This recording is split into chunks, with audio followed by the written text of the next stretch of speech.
두 개 드렸죠. 캣을 다 있으니까 풀어보고 꼭 풀어보셔야 됩니다. 69페이지 계약금 등의 반환채무 이행보장제도. 우리 프린터 핵심 비교 정리 프린트는 16번에 있습니다. 16번. 69페이지 개업공개사는 거래의 안전을 보장하기 위하여 필요하다고 인정하는 경우에는 거래계약의 이행이 완료될 때까지 밑줄 치십시오. 계약 성립될 때까지가 아니라 이행이 완료될 때까지 계약금, 중도금 또는 잔금을 계약금 등이라고 합니다. 계약금 등을 예치기관에 예치하도록 거래 당사자에게 권고할 수 있다. 요게 시험에 한 문제 정도 출제됩니다. 계약금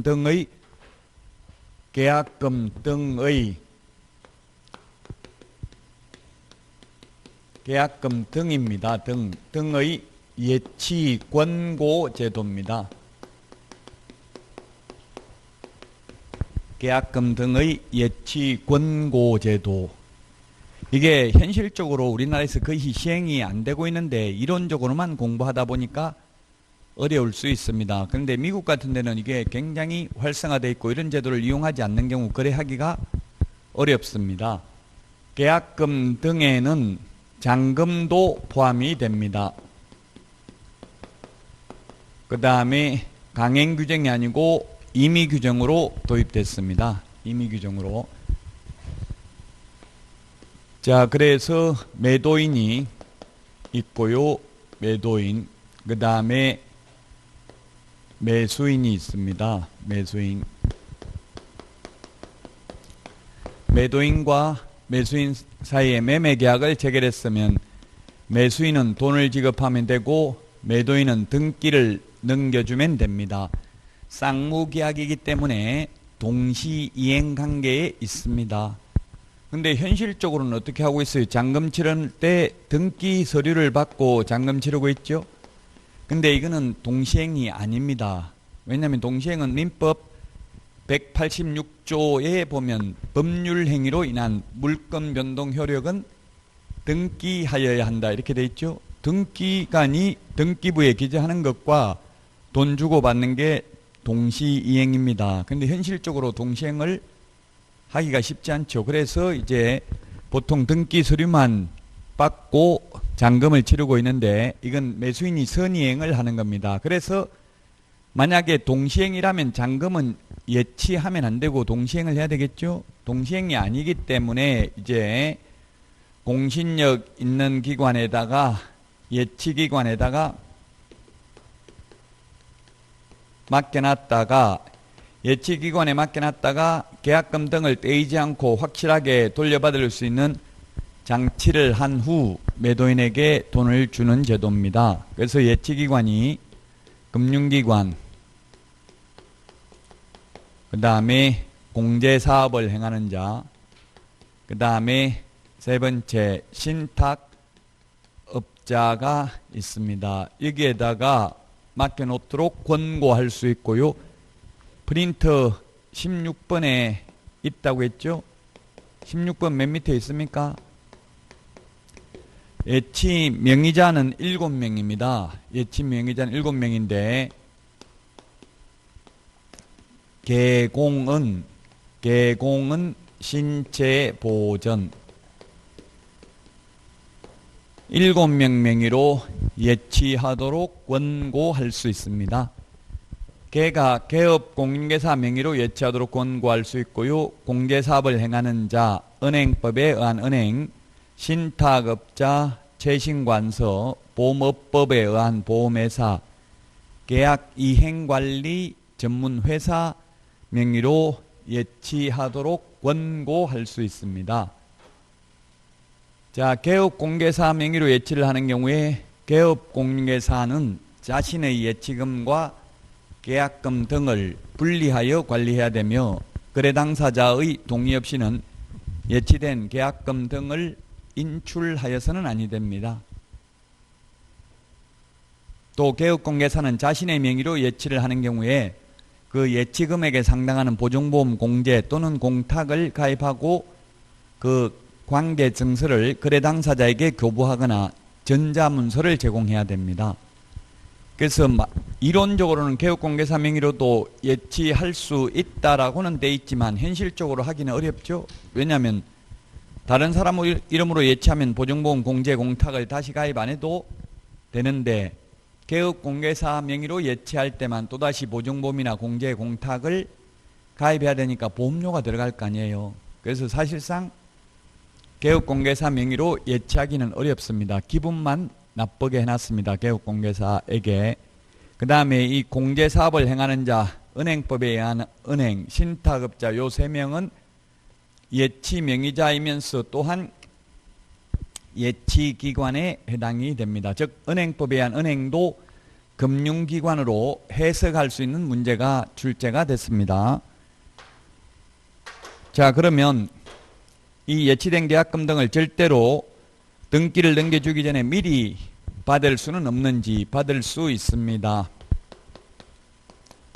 반환 보증서를 예치 명의자에게 제시하고 예치된 계약금 등을 미리 수령할 수 있는데 반환 보증서 발행기관이 금융기관, 그 다음에 보증보험회사, 서울보증보험회사의 이행보증보험증권을 끊어다가 예치 명의자에게 제시하고 예치된 계약금 등을 미리 수령할 수도 있습니다. 그러면 이 보증보험회사가 그냥 보증보험증권을 끊어주는 게 아니라 위험보험료를 받을 겁니다. 왜냐하면 보증을 서줬는데 매도인이 이중매매 등을 해서 만약에 매수인이 계약금 등을 돌려받을 수 없을 경우에는 이 반환 보증을 선 사람이 책임을 져야 되겠죠. 따라서 위험보험료를 받고 보증을 서줍니다. 그러면 이 위험보험료 누가 부담해야 되냐? 계약금 등의 예치공고제도와 관련하여 소요된 비용은 매수, 임차 의뢰인이 부담을 합니다. 우리 프린터 52번에 보면은 52번에 동그라미 16번에 있네요. 52번에 동그라미 15번, 16번 실비 누가 부담하는지가 중요하죠. 계약금 등의 예치 권고제도와 관련되는 실비는 매수, 임차 의뢰인이, 그 다음에 권리관계 등의 확인에 소요되는 실비는 매도, 임대 의뢰인이 부담을 합니다. 자, 다 이야기를 했는데 그래서 이거는 거의 암기사항인데요. 계약금 등에는 계약금뿐만 아니라 중도금, 잔금도 포함이다. 강행 규정이 아니고 임의 규정으로 도입됐다. 예치하도록 권고할 수 있다. 언제까지? 거래계약 이행이 완료될 때까지, 계약 성립될 때까지가 아니라 이행이 완료될 때까지 개업공개사가 거래 당사자에게 예치하도록 권고할 수 있습니다. 예치 명의자 7명 암기해야 되고요. 예치기관 3명, 반환보증서 발행기관 2명을 암기해야 되는데 금융기관은 모두 다 해당됩니다. 이 은행도 금융기관으로 해석할 수 있다고 했죠. 따라서 금융기관은 예치 명의자, 예치기관, 반환보증서 발행기관 모두 다 해당될 수 있습니다. 우리나라에는 아직 잘 시행되지 않고요. 우리 서브노트 70페이지의 맨 밑에 박스에 정리를 해놨고요. 우리 암기 핵심 비교 정리 프린트는 16번에 있습니다. 요거 70페이지 맨 밑에 박스만 정리를 하시면 되겠습니다. 자, 다음은 71페이지 중개보수 및 실비인데 시험에 2문제 정도 출제됩니다. 보수 일반적인 내용이 한 문제, 그 다음에 계산하는 문제가 한 문제 해서 2문제 정도 출제가 됩니다. 양가로 2번 중개보수 청구권입니다. 중개보수 청구권의 발생 시기는 중개계약시고요. 동그라미 1번 중개보수 청구권은 중개의뢰인과 개업공개사 간의 중개보수에 관한 약정이 없더라도 중개의뢰계약의 체결에 의해서 발생한다. 따라서 중개보수 청구권은 중개계약 체결 시 발생하므로 중개완성 전에도 양도가 가능하고 압류의 대상이 될 수 있다. 물론 시험에 나온 적은 없습니다. 압류 대상이 될 수 있다. 판례가 있고요. 그 다음 2번 중개보수 청구권의 행사 시기는 중개완성 시 실제 돈을 받는 건 중개완성 계약이 성립되어야 합니다. 그 다음에 동그라미 3번 중개보수 청구권의 소멸입니다. 중개보수 청구권인데 청구권의 발생, 행사,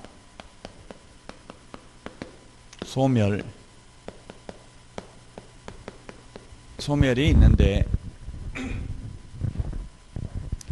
발생은 중개계약 시에 발생을 하고 행사는 거래계약 시에 행사할 수 있고 소멸은 개업공인중개사의 고의 또는 과실로 인하여 그 거래계약이 무효, 취소, 해제되는 경우에는 소멸합니다. 무효, 취소, 해제되는 경우에는 소멸한다. 그러면 시험에 출제되는데 개업공개사의 고의과실 없이 거래 당사자의 이행지체로 계약이 해제됐다면 중개보수 받을 수 있다. 예를 들어서 중도금을 지급하지 않아서 계약이 깨지면 개업공개사는 보수를 받을 수 있습니다. 3번에 중개보수의 범위 및 한도인데 방가로 1번 주택, 그 다음에 72페이지 방가로 2번에 주택 외가 있습니다. 주택이 있고 주택 외가 있습니다. 주택은 국토교통부령이 정하는 범위 내에서 시도 조례로 정하는데 국토교통부령에 보면 매매는 0.9, 임대차는 0.8% 범위 내에서 다시 시도 조례로 정합니다. 시도 조례로 정한다. 주택의 경우. 주택 외의 경우에는 주택 외의 경우에는 국토교통부령으로 정합니다. 국토교통부령으로 정하는데 첫 번째 85제곱미터 이하 주거용 오피스텔입니다. 주거용 오피스텔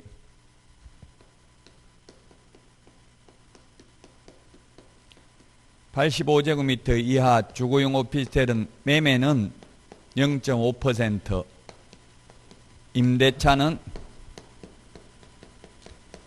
0.4% 범위 내에서 받을 수 있습니다. 그 다음에 기타는 매매든 임대차든 모두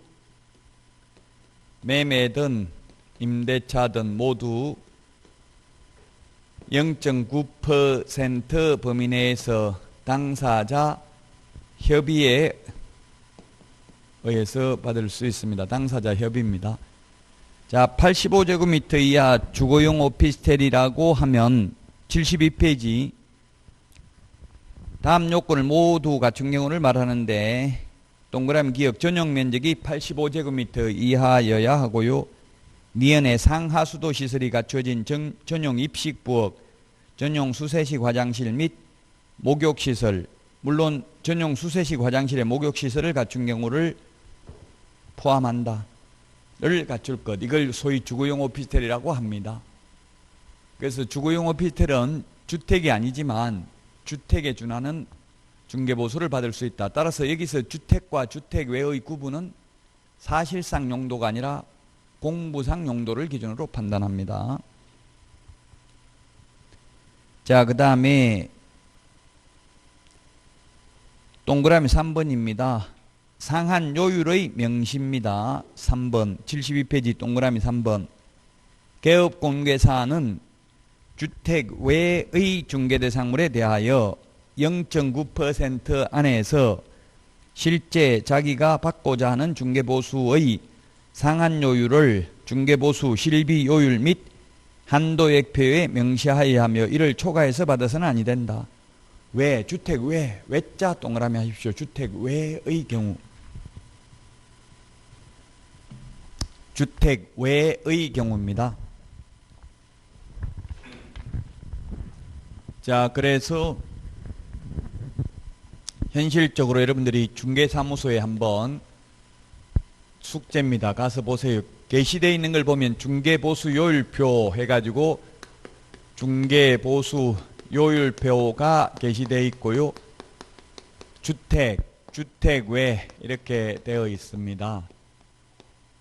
주택의 경우에는 시도 조례가 정하는 요율을 게시해 놨습니다. 뭐 예를 들면 2억 미만인 경우 0.5% 매매가 2억 이상이면 0.4 이렇게 돼 있고 주택 외의 경우에는 가로 % 이렇게 돼 있고 가로 안에 적어 넣으면 됩니다. 0.9 범위 내에서 0.8% 적어도 되고 그러면 또 시장경제 원리에 따라서 다른 사람은 0.7 또 다른 사람은 0.6 0.5 이런 식으로 시장경제 원리에 따라서 자율경쟁을 유도하여 주택처럼 0.45%만 받도록 하려고 이렇게 했다고 하는데 현실적으로 개업공개사 사무소를 가보면 거의 다 0.9%로 적어놨거나 또는 아예 적어놓지도 않는 경우도 많더라고요.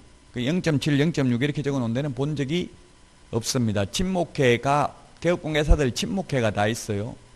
그래가지고 카르텔이 형성돼가지고 마음대로 낮게 받으면 왕따 시키기 때문에 현실적으로는 정부의 의도와는 달리 모두 0.9로 적어놨거나 그러면 아예 안 적어놓은 경우도 있더라. 자, 그 다음에 3번 겸용주택입니다. 우리 프린트 56번에 2번에 있는데요. 56번에 2번 주택의 면적이 2분의 1 이상이면 주택의 면적이 2분의 1 이상이면 전부 주택에 대해서 주택을 적용합니다. 상가가 50제곱미터, 주택이 50제곱미터 있으면 100제곱미터 모두 주택에 대한 규정을 적용한다는 이야기죠. 2분의 1 초과가 아니라 이상입니다. 딱 절반만 주택이라도 모두 주택에 대한 중개보수 규정을 적용합니다. 자, 그 다음에 양가로 4번 거래 금액의 산정입니다. 동그라미 1번 매매 대금이 기준이 됩니다. 단 분양권 전매의 경우에는 실제 납입 금액에 프리미엄을 합산한 금액을 기준으로 요율을 정한다. 예, 이게 분양권이 판례입니다. 판례. 분양권은 법조문에 있는 게 아니고 판례인데 만약에 분양가가 5억이고 계약금이 5천만 원, 중도금이 1차 중도금 5천만 원 이렇게 들어간 상태에서 거래를 하면 실제로 1억 주고 1억을 주고받죠. 이런 경우 1억에다가 요율을 곱하고요. 만약 여기에 프리미엄이 1억이 붙었으면 2억, 실제 주고받는 돈 2억이잖아요. 2억에다가 요율을 곱하는 거지 분양가에다가 요율을 곱하는 것은 아니다. 분양가와 상관없이 실제 주고받는 돈에다가 요율을 곱하면 됩니다.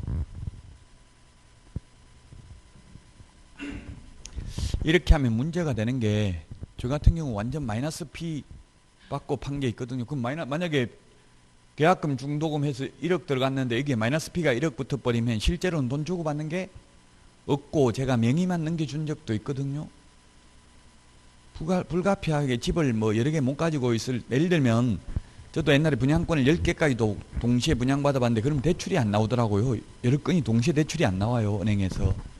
그럼 대출이 안 나오면 들어갈 수 입주할 수가 없잖아요. 그럼 팔아야 돼. 명의만 넘겨줄 수밖에 없어요. 그러다 보니까 마이너스 피를 형성되어 있다면은 중개부수 그럼 이 이론대로 하면 한 푼도 못 받을 수도 있다. 판사들이 이렇게 잘못 판결을 했죠. 어쨌든 시험에 나오면 분양가를 기준으로 하는 게 아니라 현재까지 주고받는 돈이 없으면 중개보수 받을 수도 없다는 이야기예요. 이론적으로는.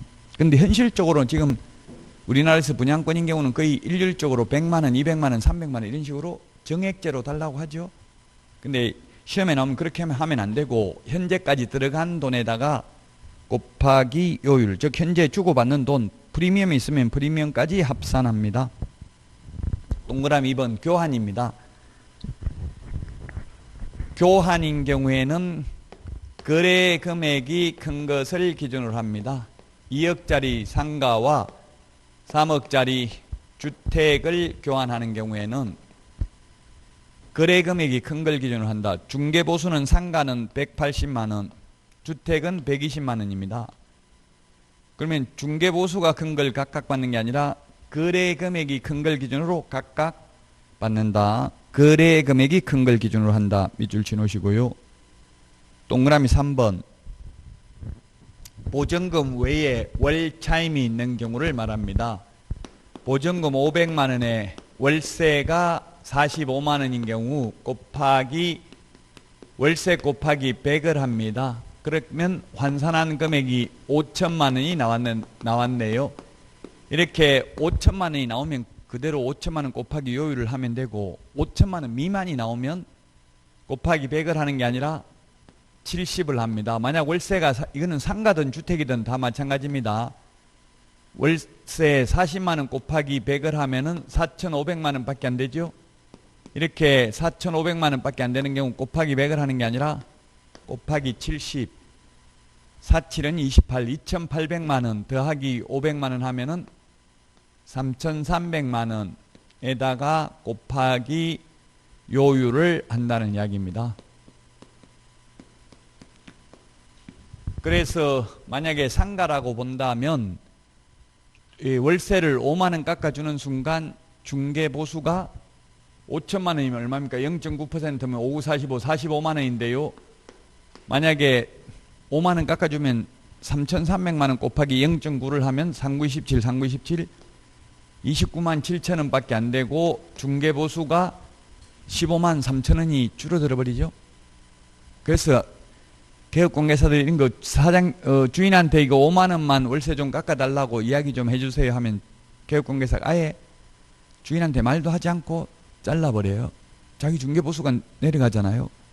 절대 안 됩니다. 이렇게 말합니다. 보통. 자, 그래서 다시 한번 보면은 보증금 더하기 월세 곱하기 100을 한 금액이 5천만 원 미만이 나올 경우에는 보증금 더하기 월세 곱하기 100을 하는 게 아니라 70을 한다. 곱하기 70 하는 건 주택이든 상가든 다 마찬가지죠. 자, 그 다음에 73페이지. 동일한 중개 대상물에 대하여 동일 당사자 간에 매매를 포함한 둘 이상의 거래가 이루어지는 경우에는 매매에 대한 거래 금액만을 적용한다. 매매에 대한 거래 금액만을 적용한다. 자, 그래서 예를 들면 매매 집을 팔고 이건 오직 하나밖에 없습니다. 사례가 집 팔고 그 자리에 세입자를 눌러 사는 경우입니다. 동일한 중개상물, 동일 당사자, 동일한 기회에 이루어져야 합니다. 동일한 기회여야 되고 예를 들면 집 팔고 1년 있다가 이 집에 세입자로 들어가려면 또 임대차에 대한 중개보수 내야 되죠. 그 자리에서 집 팔고 세입자를 눌러 사는 경우는 매매에 대한 거래 금액만을 적용한다고요.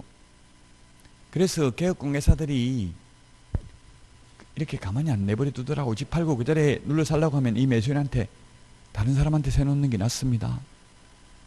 저도 이렇게 당했거든요. 이 매도인 싸게 팔아가지고 불만이 있어가지고 집 다 부술 수도 있습니다. 차라리 이런 식으로 해서 이렇게 못하게 해요. 그러면은 한 번밖에 못 받잖아요. 중개보수를. 다른 세입자들이 주면 또 임대차에 대한 보수를 받을 수 있잖아요. 그래서 공부 잘하는 분들은 통계적으로 중개업을 못한다는 경향이 있어요. 못하는 경향이. 그래서 여러분들도 80점 이상 고득점으로 합격했으면 내가 적성에 맞는지 테스트를 해봐야 돼요. 무조건 그냥 개업하면 80% 이상은 망합니다. 근데 걱정할 필요 없어요. 아마 자격증을 따고 나면 신세계가 열릴 거예요. 아마 여러분들 인생의 터닝 포인트가 될 거예요. 엄청난 일이, 좋은 일이 생겨요. 어떤 분이 인터넷에 강의 듣다가 이 말에 감동을 받고 눈물을 흘렸다고 하던데, 좋은 일이 생길 거라고 하니까, 남편이 유흥업소 종사자하고 바람을 피웠는데 이제 철저하게 짓밟고 이혼하겠다 그러던데, 그렇게 바람 한번 피웠다고 이혼하는 거는 꼭 바람직하지 않을 수도 있어요. 바람 안 피운 남자는 없고 안 들킨 남자는 있다, 이런 속담도 있어요. 그러니까 무조건 바람 한 번 피웠다고 이혼하는 게 좋을지 안 좋을지는 저도 모르겠어요. 저는 바람 안 피워봤어요. 저를 보고 외우는데 저는 바람 피워본 적은 없고요. 어쨌든 뭐 이혼해보면 좋을 것 같은데 해봐도 똑같아요. 별 사람 없어요. 그러니까 웬만하면 참고 사는 게 좋아요. 어쨌든 사실 이혼하려고 해도 능력이 되어야 이혼하지. 돈 한 푼 없고 뭐 어떻게 할 수가 없으면 두드려 맞아도 살 수밖에 없는 게 현실이에요. 그러니까 능력을 키워야 돼. 이혼을 하든 뭘 하든지 간에 일단은 능력이 있어야 돼요. 내가 능력을 갖추면 다른 사람들도 무시하지 않죠. 자, 어쨌든 지금 뭐 우리나라에 거의, 옛날에는 남자분들이 많았는데 가면 갈수록 거의 아파트 단지 안에는 있는데 거의 다 여자분들이죠. 요즘 보면 계속 여자분들이 많이 진출을 하고 있어요. 실제 합격 인원은 남녀 동수입니다. 같습니다. 이 합격 인원은 딱 똑같습니다. 완전 50% 합격률은 똑같아요. 합격 인원은. 예, 그럼에도 불구하고 지금 뭐 지나다니다 보면 아파트 단지 내 이런 데는 거의 다 여자분들이 하고 있어요. 그 여자분들한테는 진짜 좋은 직업인 것 같아요. 남자분들도 물론 나쁘지 않은데 어쨌든 여자분들한테는 이거보다 더 좋은 직업은 없는 것 같아요. 내가 사장이면 뭐 예를 들면 애를 키우더라도 조금 뭐 시간 같은 걸 융통할 수가 있잖아요. 조금 늦게 출근할 수도 있고 예를 들면. 근데 일반 남의 회사에 다니면 시간 정해져 있으면 딱 그 시간까지 출근 무조건 해야 되고 이러니까 그게 엄청나게 차이가 나요. 우리도 학원 아프든 뭐든 무조건 딱 시간 돼서 와야 되잖아요. 이 시간 안에. 그게 엄청나게 힘들 수도 있거든요. 만약에 애들 키우고 이러면 뭐 아파가지고 갑자기 뭔 일이 있고 이래도 무조건 시간 정해서 출근해야 되니까 아마 여러분들이 합격만 하시면, 근데 지금이 좀 힘들 시기일 수가 있어요. 지금 잘 참고 버티기만 하면 10월달 되면 다 합격할 수 있습니다. 자, 양가로 5번 중개보수 산정 방법입니다. 중개보수는 거래금액에다가 요율을 곱하고 산출액이 나오면 곱하기 2를 해야 됩니다. 우리나라는 쌍방으로부터 각각 받죠. 우리나라는 쌍방으로부터 각각 받습니다. 우리나라는 이런 말을 하는 거는 외국은 안 그렇다는 이야기예요. 미국이나 뭐 캐나다 이런 데는 보니까 전부 일방으로부터 받더라고요. 한쪽으로부터. 그러면 일방 누구한테 받을까요? 미국에는 매도인 매수인 중에서 매도인한테 받더라고요. 매도인이 남겨먹고 파니까 중개보수 준다는 이야기예요. 근데 우리나라는 쌍방 각각 받으니까 중개보수 계산해가지고 중개보수 총액은 얼마인가 하면 곱하기 1을 해야 됩니다. 양가로 6번 중개보수의 적용 기준입니다. 동그라미 1번 산출된 보수는 한도액 범위 안에서 한도익이 있는 경우에 한해서 한도액 범위 안에서고요. 거래 당사자 쌍방으로부터 각각 받습니다. 쌍방 각각. 동그라미 2번 주택 및 실비의 경우 중개 대상물의 소재지와 사무소 소재지가 다른 경우에는 개업공개사는 사무소 소재지 관할 시도 조례에서 정한 기준에 따라 보수 및 실비를 받아야 된다. 분사무소의 경우에는 분사무소 소재지 시도 조례다. 우리 프린터 4번 맨 밑에 보십시오. 분사무소 관련된 거는 원칙은 다 주된 사무소 등록관청이죠. 근데 4번 맨 마지막에 분사무소에서 중개 행위를 했을 경우에 중개보수는 분사무소 관할 시도 조례입니다. 분사무소 관할 시도 조례. 사무소 기준입니다. 중개 대상물 기준이 아니고요. 만약에 중개사무소는 경기도에 있고요. 중개사무소는 경기도, 중개대상물, 즉 아파트는 서울에 있는 아파트 중개했다면 서울시 조례가 아니라 경기도 조례가 정하는 보수 받는다고요. 사무소 기준이라고요. 자, 그 다음에 양가로 7번 중개보수의 지급시기 등입니다.